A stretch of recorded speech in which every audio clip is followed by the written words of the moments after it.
Earlier in the week, I saw an article online outlining exactly how you should be preparing in the final 2 to 3 days of your exam revision period before sitting your exams. I wanted to give my own spin on this topic and let you know exactly how I used to spend my final 2-3 days preparing for my CMA exams, which I believe were critical in enabling me to pass all of my 14 CMA exams first time. We're going to get stuck straight in with point number 1, and that is small amounts of theoretical revision. At this point, 2 to 3 days before your exam, you should have already have put in the hard graft.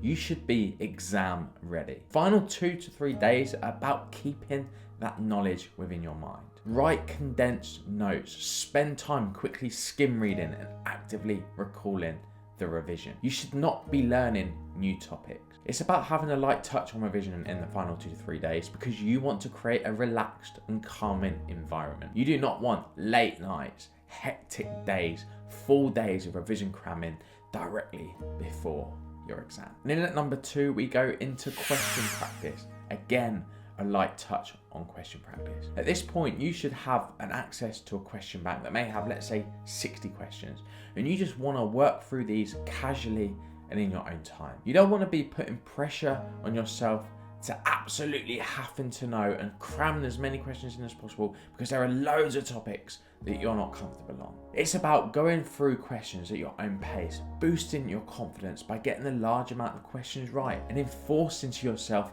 that you know that you have enough knowledge to go in and pass that exam. And then at number 3, we've got a final mock exam.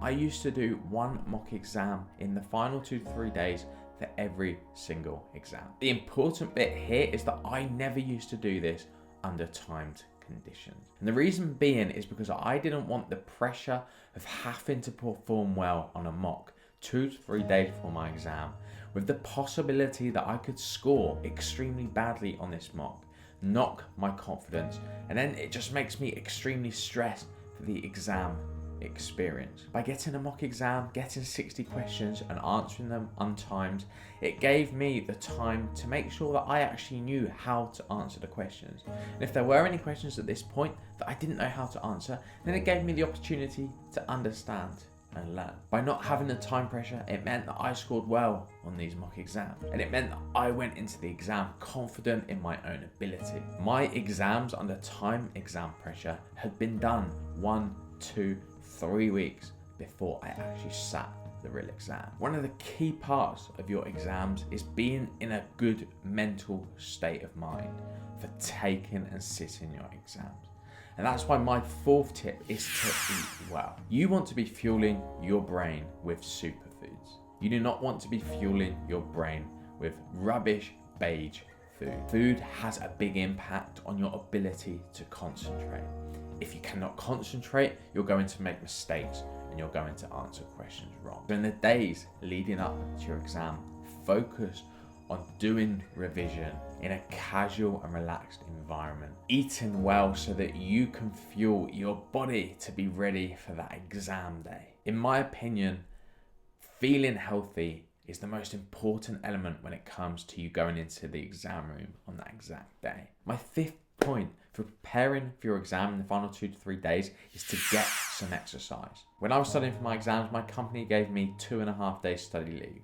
2 days of study leave and half a day to sit my exam. I always used to pair this onto a weekend so that I had 4.5 days straight off to focus on my exam. Within those 4 days, I would find time, an hour a day, to exercise every day. Pairing exercise along with eating well and having a relaxed revision schedule by giving yourself the time of 4.5 days off enables you to really get in the zone and be relaxed about your exam. It's important that you aren't cramming revision in at this stage. It is important that you're finding time to relax and be healthy. And if you can do that, then there's a far better chance that you are going to pass that exam. And then this leads on to my final point, which can make or break your exam, and that is to sleep well. And the reason I've brought this up as the last point is because all of the things I've discussed before will have a massive impact on how well you can sleep.